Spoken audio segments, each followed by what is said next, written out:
Hello and welcome back to Let's Play Heretic. This is episode 2 and the map's called The Dungeons.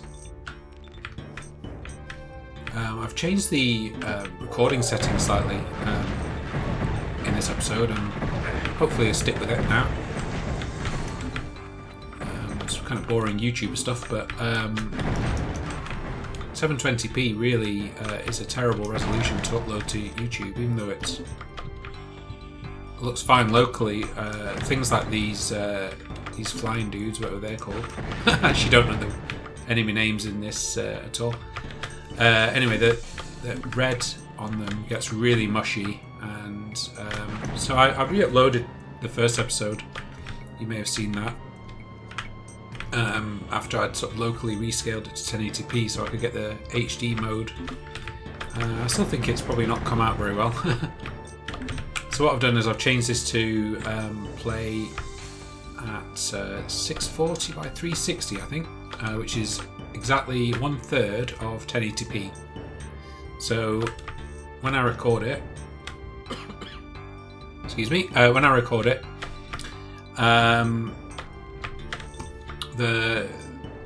hopefully YouTube has got 9 pixels to mush up rather than just 1 or 2. And we'll get a better image. I don't know. Probably a bit more aliasing on it. Anyway, I'm actually not very used to Xandronum. This is a bit different from... I don't know. What shall I call this save? I didn't have to think about this in Doom Retro. I don't know. Mid... I don't know. Call it working. Or whirring or something. My keyboard's not... not quite as good as it used to be. Some of the keys aren't working quite as reliable. Anyway, lots of technical issues to talk about today, haven't I?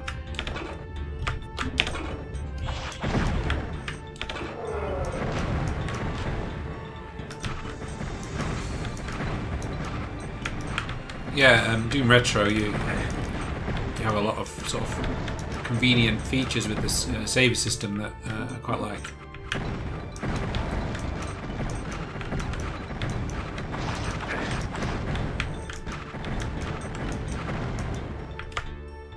Anyway, we shall endure.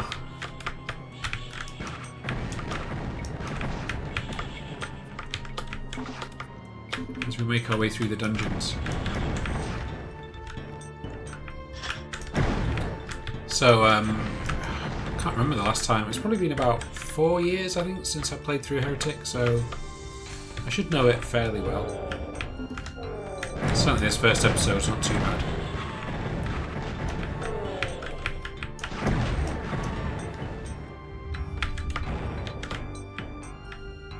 Okay, now we've got the yellow key, let's head back.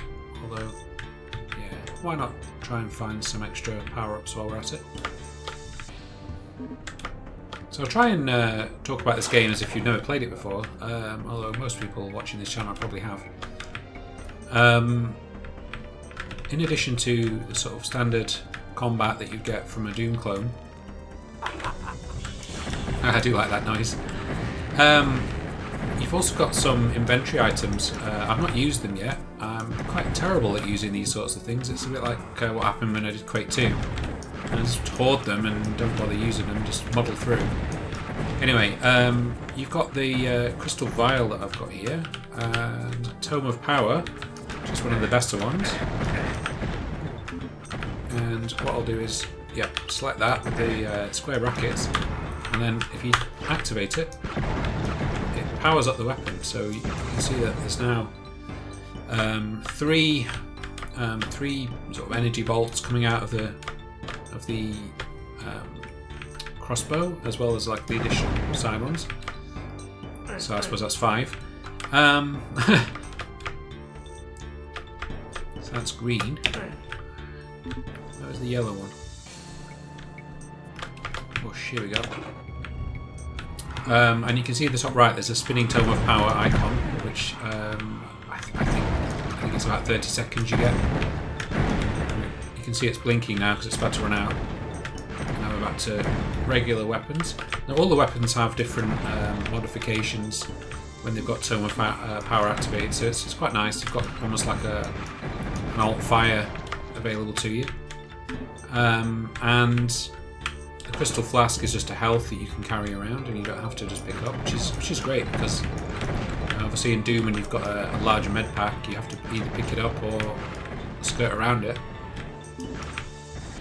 Oh yeah, these are modded fuel cans from Doom. There's some really nice texture work in this game.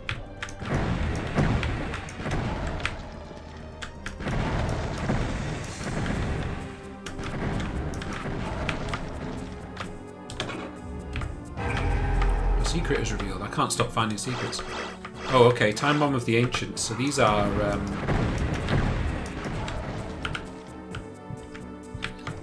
these are another pickupable weapon? Is that a word? Collectible thing. I'll just pop one down there and that's going to explode. We should have waited a little bit. Check my 6 before I... Oh, another secret. Oh, what's this one? Oh yeah, Ring of Invincibility. Invincibility. I nearly said invisibility there.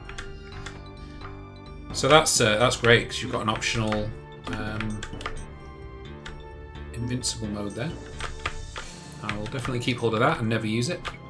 And I don't really want Time Bomb of the Ancients selected. Quartz Flask is the best one. So you can just basically mash the enter key.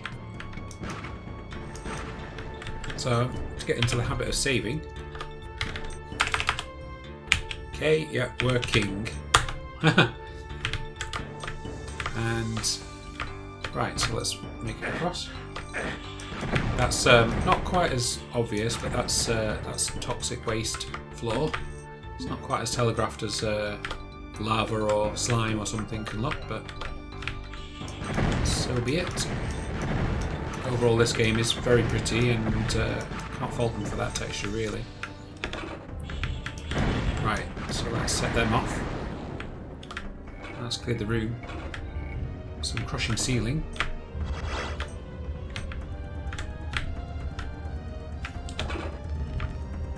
Nice that they showed you it raising up, so it wasn't quite as much of a trap. It won't be so kind in any other part of the game, though. Ah.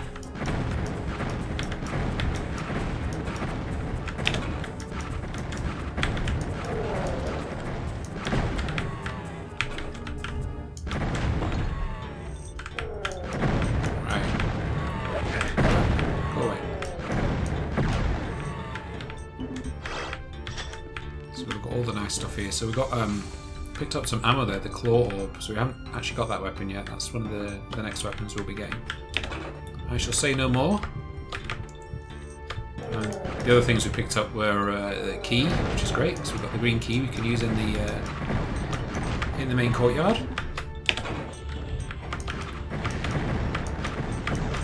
Some more ammunition.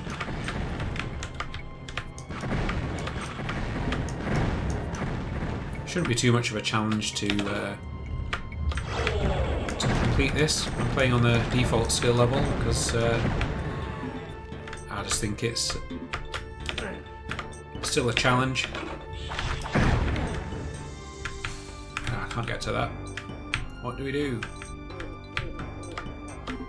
Well, have we picked it up? No, we haven't actually. I won't mention what we can do there.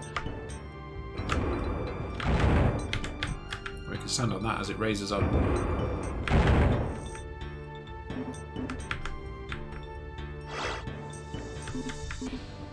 It's an energy orb, so that's a really big claw orb. Right, so before we go through the green key, let's save that.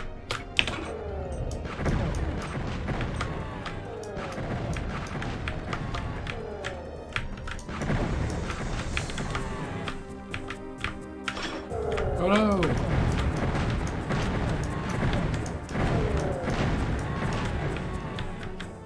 So you'll notice that, very much like the pistol, we don't really need the wand once we've got the ethereal shotgun.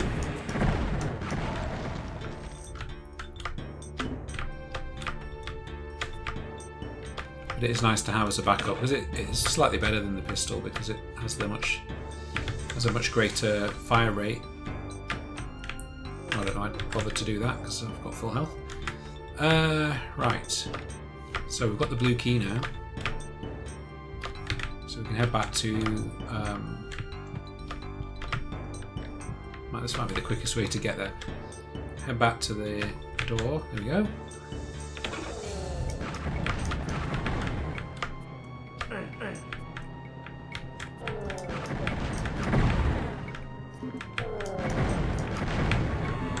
Okay, we're heading to the dark. Now, one of the items we have is a torch, so why not use it? Hooray! Bit of a waste, but I showed the torch to you. Right, so that was the dungeons. Thank you very much for watching, and I will see you next time. Bye!